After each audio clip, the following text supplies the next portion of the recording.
Sepanjang hidupnya, Muhammad Hatta sungguh sosok abdi negara penuh seluruh.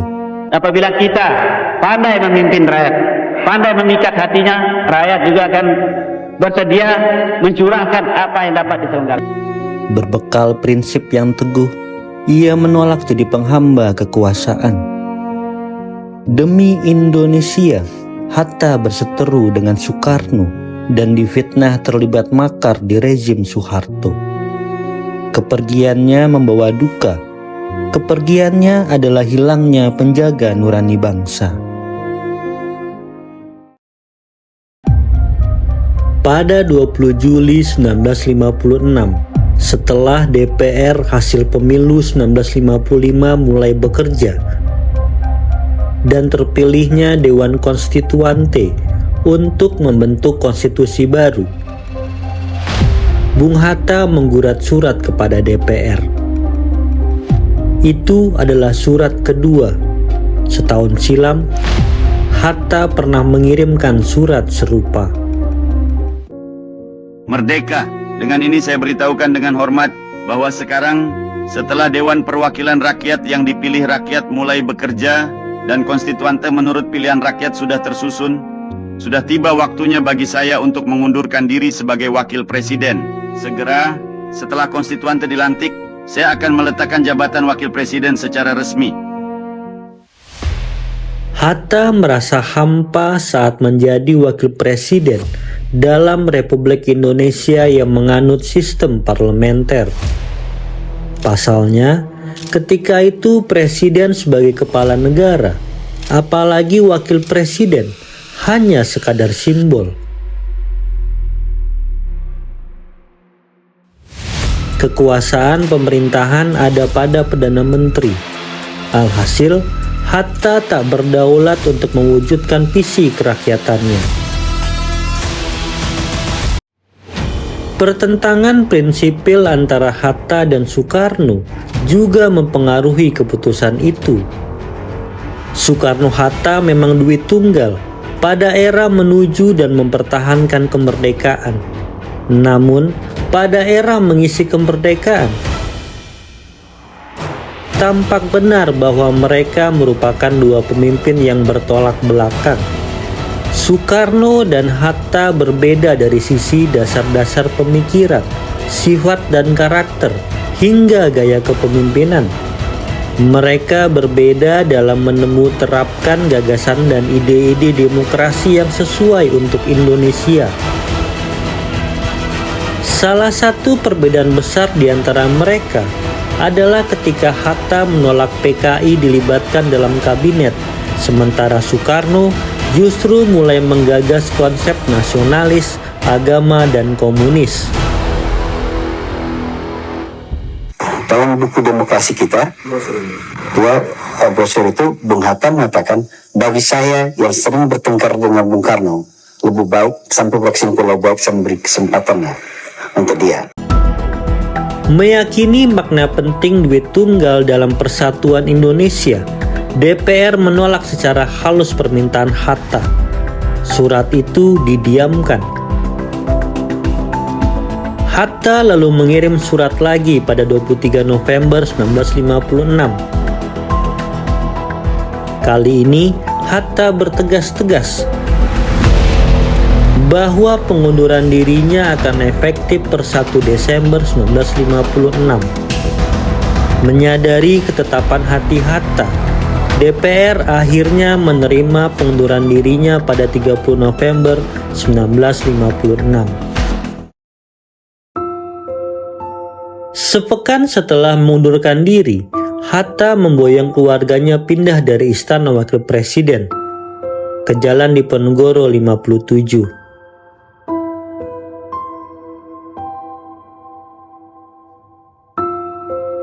Dengan ikhlas, Hatta melepaskan segala fasilitas negara dan memilih menjadi orang biasa.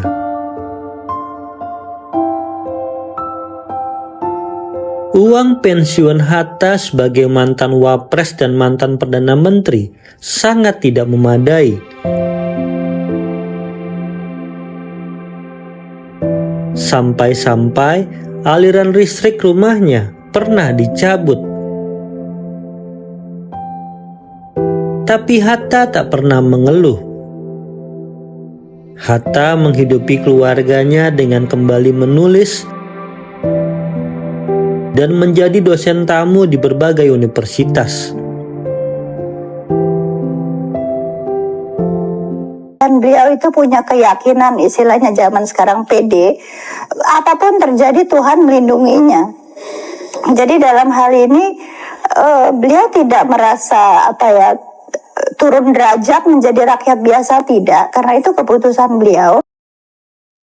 Pengunduran diri ternyata tak membuat Hatta terkucil. Banyak pemuda, pejabat, dan sahabat datang bertandang. Tamu-tamu negara yang berkunjung ke Indonesia menyempatkan diri untuk bertemu Hatta. Mereka bersilaturahmi sekaligus meminta saran atau bertanya sesuatu kepada Hatta. Undangan ceramah dalam dan luar negeri terus mengalir. Bahkan banyak pihak yang meminta Bung Hatta tampil kembali ke gelanggang politik. Mulai dari praksi-praksi di DPR, tokoh-tokoh dari Sumatera dan Sulawesi, hingga sejumlah anggota kabinet merancang dan menerapkan cara agar duit tunggal bisa dipersatukan kembali. Semua gagal. Bung Hatta teguh pada keputusannya. Namun sebagai putra Minangkabau, Hatta tak kenal istilah lengser ke Prabon Mandik Pandito.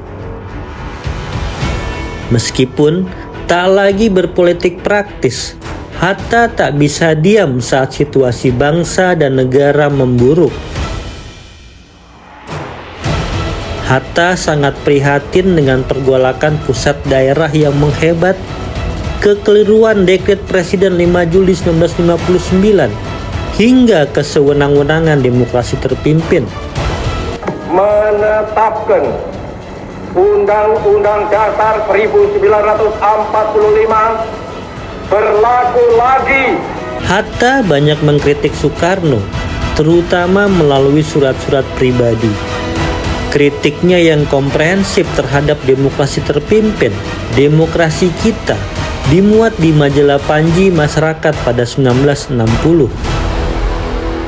Pemerintah dibentuk dengan cara yang ganjil itu diterima saja oleh parlemen dengan tidak menyatakan keberatan yang prinsipil.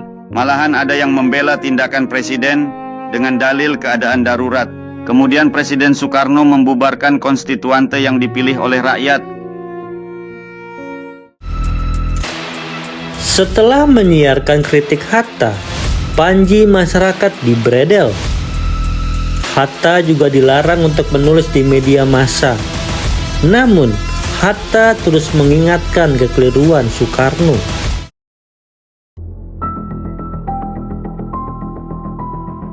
Setelah peristiwa G30S, Hatta semakin giat menyerukan perbaikan bangsa.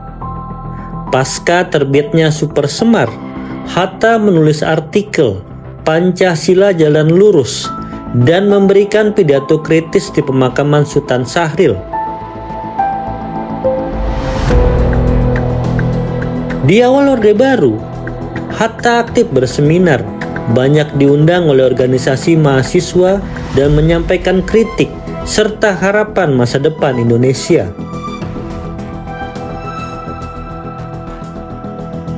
Hatta bahkan sempat didorong untuk kembali pada kekuasaan sebagai presiden sementara untuk memimpin transisi negeri. Namun, Hatta menolak. Sebagai gantinya, Hatta menginisiasi pendirian Partai Demokrasi Islam Indonesia (PDII) untuk mewadahi aktivis pemuda Islam modernis setelah Masyumi dibubarkan oleh Soekarno. Namun usahanya ditolak oleh Soeharto. Presiden Soeharto menjelaskan kepada saya waktu itu bahwa walaupun maksudnya baik, Tetapi MPRS telah memutuskan penyederhanaan kepartaian di Indonesia dan karena itu tidak dapat menyetujui pembentukan partai baru itu. Bagi kita, tentu tidak lain harus menerima keputusan itu. Ketika pemerintah Orde Baru mengizinkan pendirian Partai Muslimin Indonesia, Parmusi, pada 20 Februari 1968, muncul rumor bahwa Soeharto khawatir Hatta akan kembali berpengaruh besar. Namun, Hatta justru mendukung Parmusi dengan ikhlas. Akan memenuhi kewajiban Presiden Republik Indonesia dengan sebaik-baiknya. Setelah Soekarno tumbang dan Soeharto memimpin Orde Baru, Hatta yang menua pernah diberdayakan Soeharto. Hatta dijadikan penasihat presiden untuk pemberantasan korupsi dalam Komisi 4. Namun komisi ini hanya bekerja sebentar, setelah hanya mengawal 2 kasus korupsi karena dibubarkan oleh Soeharto. Namun bukan itu pangkal utama kekecewaan Hatta. Bung Hatta kecewa besar ketika menyaksikan Widjojo Nitisastro dan tim ekonomi Soeharto lainnya membawa perekonomian Indonesia makin liberal. Bagi Hatta, ini bertentangan dengan pasal 33 Undang-Undang Dasar 1945 yang memang menjadi buah pikirannya. Berbeda dengan era demokrasi terpimpin, kritik Hatta terhadap Orde Baru lebih lunak. Ia banyak mengkritik perekonomian yang makin liberal melalui forum akademik dan diskusi-diskusi dengan tokoh-tokoh penting.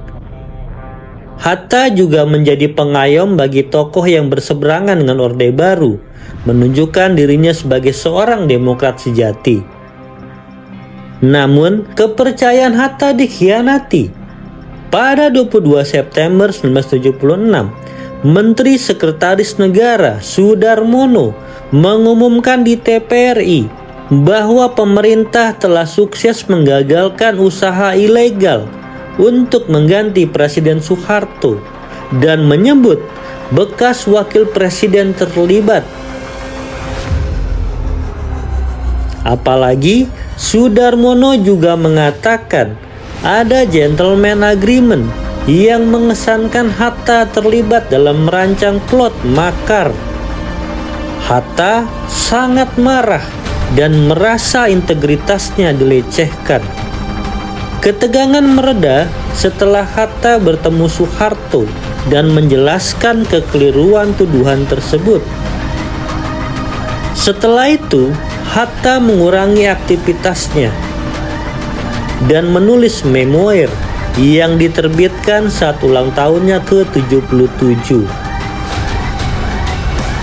Meskipun demikian, Hatta tetap terlibat dalam diskusi terbatas tentang demokrasi dan tafsiran eksepsif Soeharto terhadap Pancasila yang memicu lahirnya aktivis petisi 50.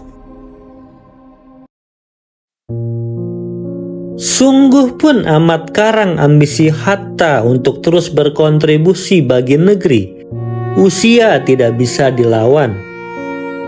Pada awal 1980, Bung Hatta mulai sakit-sakitan. Bung Hatta hanya berbaring di tempat tidur. Pada 3 Maret 1980, Hatta dirawat di RSCM. Dalam perawatan itu, ada 2 hal yang menjadi pusat perhatian Hatta. Pertama Tuhan dan kedua keluarga. Pada hari ke-10 dalam perawatan, Fatmawati, istri mendiang Bung Karno, datang menjenguk. Pertemuan itu sangat mengharukan, seakan-akan mengulang pertemuan ketika Hatta menjenguk Soekarno sebelum wafatnya.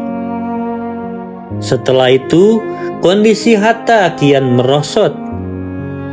Hatta harus menjalani tindakan medis di ruang ICU. Pada pukul 18.56 hari Jumat 14 Maret 1980, Hatta menghembuskan nafas terakhir. Hatta wafat setelah dirawat selama 11 hari.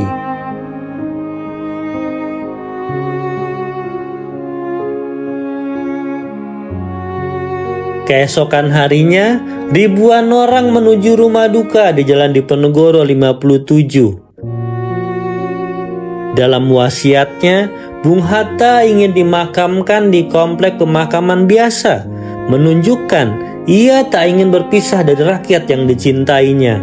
Taman Pemakaman Umum Tanah Kusir menjadi tempat peristirahatannya. Jalan menuju makam dipenuhi lautan manusia yang ingin melepas kepergian Hatta. Pemimpin dunia juga menyampaikan duka, mengenangnya sebagai pejuang demokrasi yang gigih. Banyak pelayat yang menangis, merasa kehilangan orang tua sendiri karena Bung Hatta telah menjadi penjaga nurani bangsa. Hanya ada satu negara yang pantas menjadi negaraku. Ia tumbuh dengan perbuatan, dan perbuatan itu adalah perbuatanku,